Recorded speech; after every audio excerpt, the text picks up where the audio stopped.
Hi, everyone. How are you? Thanks for coming. I love that video. I think it's just hilarious.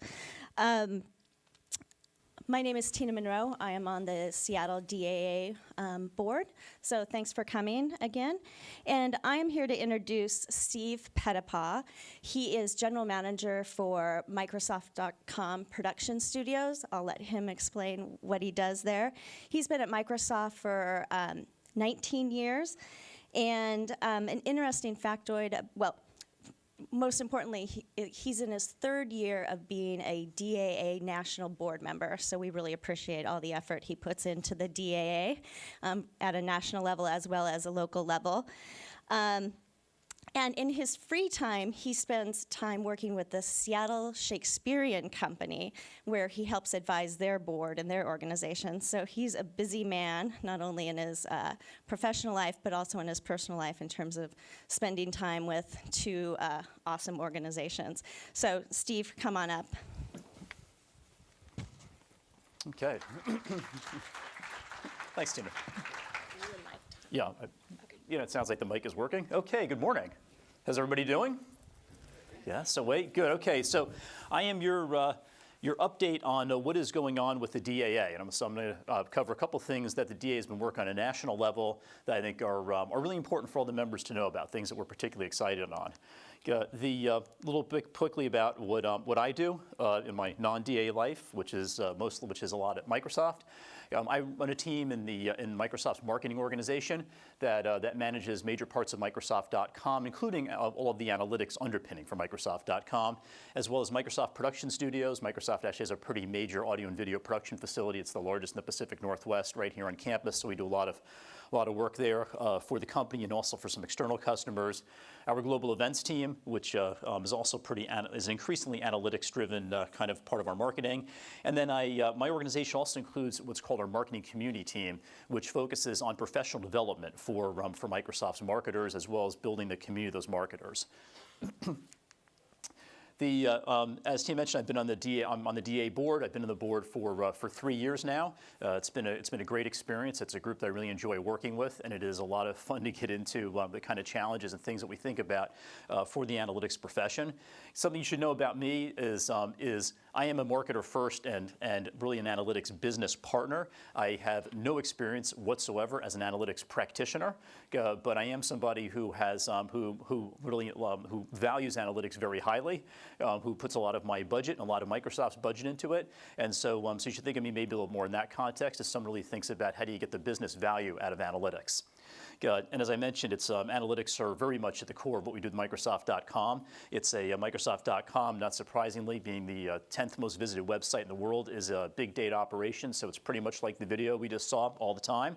And then events is a really exciting space from an analytics standpoint because there's all kinds of new technologies starting up in events now that enable you to track people and what they're actually doing very closely. So the kind of behavioral data that we've gotten in the online world for a long time, we're actually starting to get in that very controlled sort of physical space. And that's a really interesting thing for me professionally. And then some of you may have, if you've been at various DAA events, I occasionally speak at those too. And it's usually about this intersection of analytics and how you get business impact from them. So about a little over a year ago, the board did a kind of stepping back and said, look, we've got a lot of different things going on around the DAA, a lot of different activities that happen in the chapters, things that we're doing at a national level. What is really the essence of what we want to be about? What's kind of the value proposition or the mission for the DAA? And we landed on this, which is to make analytics professionals more effective and valuable through professional development and community. So it's super focused, okay? It's about you, analytics professionals. And it's about more effective and valuable through two things, professional development and community. And I'm going to talk mostly about the professional development aspect in the next couple of minutes. So to set this up about professional development and how you can get more value as a member of the DAA, out of the DAA, a couple of things to think about. So this being an analytics crowd, you're used to getting asked questions. So we're going to start off getting those question and answers juices flowing for the day. Think about what sets what sets each of you apart from your peers in the crowd today? What's different about what you're able to do? And when you think about looking ahead, what are the skills and knowledge that are going to set you apart tomorrow? So if you're good today, how are you going to be even better tomorrow? And how are you going to get those skills and knowledge, and how are you going to get them soon? I mean, obviously, I hope you will get a big influx of them today through the course of the symposium, but even beyond that, like, what's your plan for making yourself more effective and more valuable as an analytics professional? So here's some things I think can help with that. The biggest one, what I'm going to spend a little bit of time now digging into, is the Digital Analyst Competency Framework. So as a marketer, I've got to ask this question, show of hands, how many of you even know this thing exists? So aided awareness question, how many are aware of the wow. That is a super small number of people. It's not even worth asking how many of you have actually taken the self-assessment then. So the good news is you're all about to learn something like really new and useful now. Competency framework, competencies are a bit of a munging of knowledge and skills. They're actually typically knowledge, skills, and then also some kind of an attitudinal dimension or kind of behavioral traits that people have. But basically competencies try to find what does somebody need to know and what are the skills that they need to have to perform the certain specific task associated with the job. So to build out a competency framework, you have to unpack all that. You have to really get into dissecting the jobs, figure out what those are, figure out what are the actual tasks that tend to make up the job, and even that takes some doing, and then figure out within that what are the skills and the knowledge that drive that, and break that all down into content that actually becomes meaningful, that somebody can read and figure out, can assess themselves against, or can figure out like ways in which they want to improve or get better, or look for those qualities in others. So if you're a manager or you're interviewing, how do you find those qualities when you're looking at other people? A ton of work went into building this competency framework. It is one of the things I think the DAA should be most proud of having gotten done the last year, because this is a very robust framework. It was built in a very professional way. It was a significant investment, not just of money, but even more importantly, of time by the board and of a lot of DAA members to really help make this thing good. So there was a core kind of group of 11 people that really shepherded this and sort of owned it, but they built on literally the input of hundreds of people. Hundreds of analytics professionals had input into this, as well as like a set of people that we were working with, outside consultants, that have expertise in building competency frameworks, and doing that to a very high standard. So competency frameworks that actually can be statistically analyzed to show that they really do differentiate between what one task is or another task. The scope of this was primarily U.S., but the content was reviewed by members in Asia, in India, and in Europe, so it does have a somewhat global dimension and relevance to it. And really now it's time to be bringing it out to you. And so the framework was first released in February, and this is something that as DA members, you can go to the DA website, digitalanalyticsassociation.org. You can download it for free. It's a valuable piece of IP. It's kind of interesting reading. I mean, particularly if you manage analytics professionals, it's interesting. But most competency frameworks, and I speak from some experience here. Remember, I mentioned that the marketing community, marketing professional development at Microsoft is part of my organization, so I've got some experience in competency frameworks. This is the underpinning of a lot of other things that you want to create. The content itself can be a little bit dry. This framework, though, is actually it's light enough that it is pretty consumable. So that's something that people have had available since February. But what's really interesting now is we're bringing out tools that enable people to get into it. And so my first kind of call to action or thing I'd really like you to sit up and take notice of and think about like taking action on for today is around the Digital Analyst Competency Framework. So when you have a set of competencies, one of the first things you want to do is enable people to self-assess against those competencies. It is far more interesting to learn about a competency framework by going through a self-assessment than to actually try to read the thing and figure out where it relates to you. What you'd see in the competency framework, if you actually look at it, what you experience when you go through the assessment, is the competency framework identified two broad kinds of types of roles in analytics. There's a set of the roles that are really what we called technical roles, and those are roles that revolve around acquiring the data, organizing the data, bringing it in, the tools and the systems that do that. And there's another set of roles that are what are called the analytical track, and those are much more about what kind of analyses do you do and how do you actually work with the data to get some kind of a business impact from it. And then we found was that defining knowledge and skills really seemed to gravitate to roughly three levels: an entry level kind of a category of jobs, mid-level where someone has got a few years of experience in their career. They might be starting to manage other analysts. They're definitely acting as a mentor and helping to train other analysts. And then senior, where that person is actually leading a team of analytics professionals. And when you look at the competency framework, what you'd see is there's, for each level, there's around 7 competencies that tend to be common to both tracks. And then it branches out into, here's the additional competencies, usually another 6 to 8 that are specific to analytical or technical. So in total, for any one level, you're dealing with like a 12 to 14 competencies. It's really pretty digestible. And it means you're able to get through this self-assessment pretty quickly. I mean, I have gone through it numerous times as part of kind of beta testing and shaking it down. It's like a 15-minute exercise. It is really like, it's not a big chunk of time for the return that you would get on it. This is a view of what the analytics of what an actual part of the competencies looks like. The things that are in the light gray there, those are what are the actual specific competencies. And and this is where it starts to get interesting when you look at what's in these competencies and how they're different by job level. So for example, the competency around attribution. Through all of these interviews and building this, what it turned out is that competency and attribution really tends to gravitate to entry level. And that was actually, I thought, pretty interesting, that that's a skill set that in general, like you really want entry level and analysts early in their careers to be very solid on. Conversely, when you get to that mid-level, benchmarking is what starts to distinguish the analysts who really perform well there.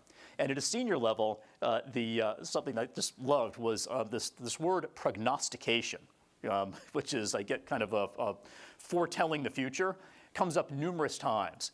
And it comes up in connection with people who are leading analytics groups are actually expected by their managers and even their teams to have a sense of where the puck is going. So what technologies are going to matter, what are going to be the big trends, what's going to matter for their business. And just even though that small example is meant to show you how, there are real differences that this thing calls out between how analytics is practiced at different levels. And so when you're thinking about hiring, I mean, you want to obviously be tapped into that. When you're thinking about your own career, though, it's really useful to be able to look kind of side to side and also sort of look up a level and see what are the things that maybe I want to start building in my skill set to advance my career. So big encouragement to please go online, go to the digitalanalyticsassociation.org website. How many of you are DAA members? Can I see a show of hands on that? So pretty much a lot of you, most of you. Keep in mind that if you work for a company that has a corporate membership in the DAA, it is super easy for you to become an individual member. It is free. You are covered by your organization's corporate membership. So, and that's an easy thing to do on the website. Just go to the website, look under membership, and it'll show you how to register yourself associated with your company. You do need to be a DAA member to be able to take the self-assessment. And then here are a couple things that happen, like after you do it, it'll show you sort of here's relative strengths and weaknesses. It'll give you some suggestions on professional development, things that you can do, and it'll help you kind of figure out what you might want to work on, but also understand what your strengths are if you want to do more to play to those. As I said, it's free for DAA members. I do think it's quite intuitive. This is one of the lightest sort of competency assessment kind of tools I've seen. We just put a lot of our marketers at Microsoft through a pretty in-depth marketing competency assessment. By contrast, that is like about a 40-minute experience to get through that. This for 15 minutes, I mean, it's really, I think, a big bang for the buck, and it's completely confidential. The results are yours. From a DA standpoint, we're only interested in what these things look like in aggregate, because there is a lot of value as more and more people go through these things to use that to sort of calibrate, are we getting the differentiation right and the statements right in the competencies. Some more things coming that build on this IP and the competency framework are a set of job descriptions. So again, if you are someone who manages a team of analytics professionals, this is super helpful, because even though you will have a sense of what you think should be in a job, you're really going to want to look at, well, what does a job description look like when it really draws on a competency framework that has extensively studied the analytics industry to see are there things maybe you should be putting in that job description that you hadn't thought of, or better ways of articulating what you wanted to get in there, and do want to have in a candidate. We're also going to be building out interview guides. So again, I mean, what are the questions that you ask to get at skills and knowledge associated with a particular competency? And these are just a couple of things that can be built on a competency framework. Over time, we want to be mapping all the DAA's training and offerings to the different competencies. So you'll be able to go and look at, and identify content on the website based on areas of competency interest. So that's on the professional development. I'm going to talk briefly about community. The starting point in community is the DAA is big and getting bigger. We are upwards of 5,000 individual members and scores of corporate members. The number of corporate members is around 70, I think, right now. And one of the things that I really enjoy about the DAA, and it's actually, it's kind of unusual for an organization of this size, is the DAA is a very inclusive organization in the sense that there's individual members, there are corporate members, and those corporate members include both companies that are primarily about practicing analytics. FedEx would be a good example of that. It includes companies that both do a lot of analytics but also sell analytics tools, and IBM's a good example, and even Microsoft is more and more. And it includes organizations that are just purely in kind of the analytics consulting kind of a space. And there's generally as associations get bigger and bigger, it's hard to keep all of those groups together because you do have situations where somebody wants to be a supplier to somebody else or something like that. And part of what makes it possible with the DAA to have this mix is really the common denominator here is that everybody in the DAA is passionate about analytics. And fundamentally, it's an association of individuals who care a lot about analytics. We have 12 local chapters and a 13th one, South Florida, that is now forming.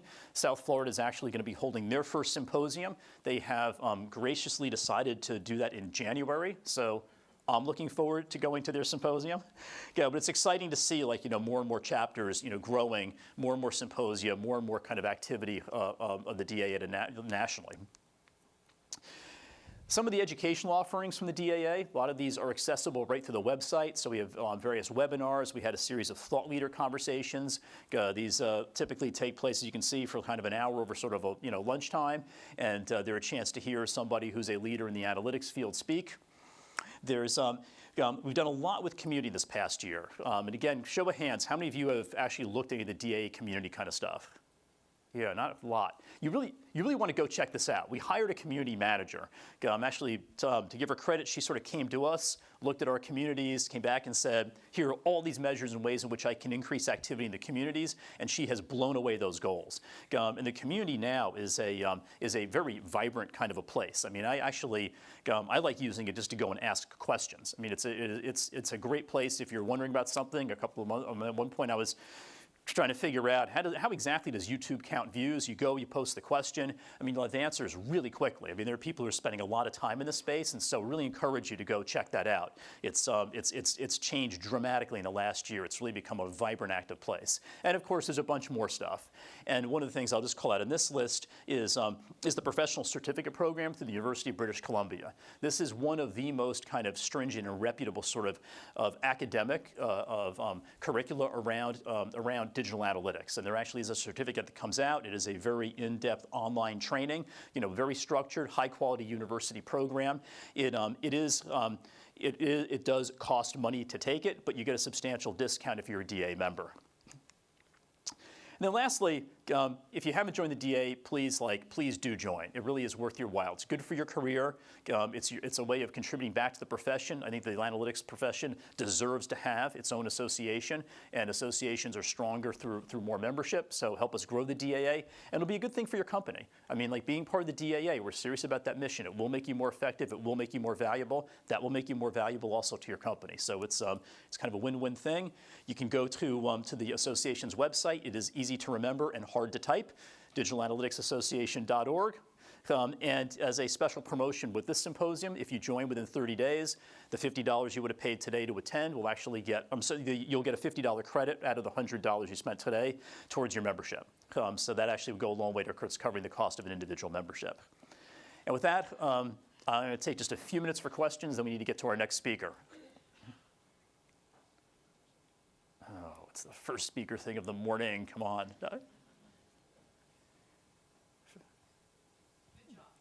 Thanks. So yeah, see You're one thing in the off the back, hook. right? Hold on one sec.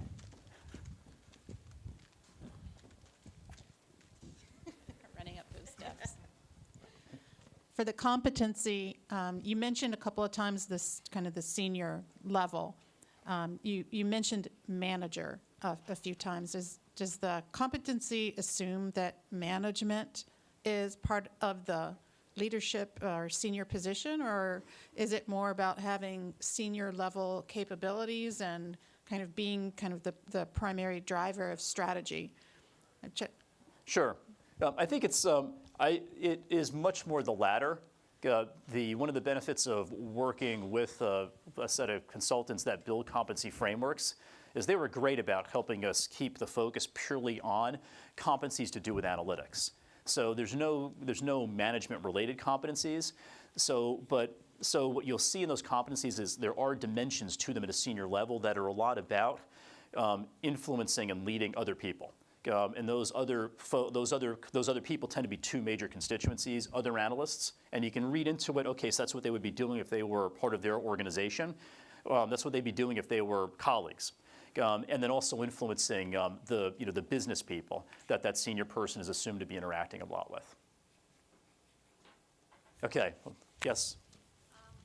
Hold on. Employee who has expressed a lot of interest in a career in moving forward in digital analytics. We've looked a little bit on the community site. Is there something you could point her to that is kind of like, hey, is a digital analytics career for you? Or giving her some background or some summary information about it? Can you repeat the question a little bit? Sure. Yeah, so the question was having an employee who was interested in a career in digital analytics, and what resources might the DA have that could help that person understand what that job entails. I would actually say that is a perfect case of someone who would benefit from actually downloading the competency framework and reading the first part of it. Because if what they read there about, hey, these are the tasks you would be doing and these are the skills and knowledge you need to do them, if that sounds really exciting, then they are on the right track. And if it doesn't sound so exciting, then they probably don't want to do that. There's also certain very specific kinds of knowledge that get called out. So a lot of the kind of tools that are very familiar to everybody here, Tableau, things like that. And so that's also a way where the person can look at, okay, so if I think I'm interested in this, now I'm going to go and download a free version of those things, play around with them, and use that to help me decide, is that the kind of thing I'd want to be doing? I think going through the forums and also looking at what are some of the different discussion threads can give them an idea of what are the sort of day-to-day problems that analytics professionals tackle. And again, for thinking about, does that feel like that's right for me and that's what would be stimulating, or would I maybe want to be doing something else? Okay, I'm going to wrap up there because we have a big day ahead of us. But thank you all for being here. Thank you for being part of the DAA, and have a great symposium.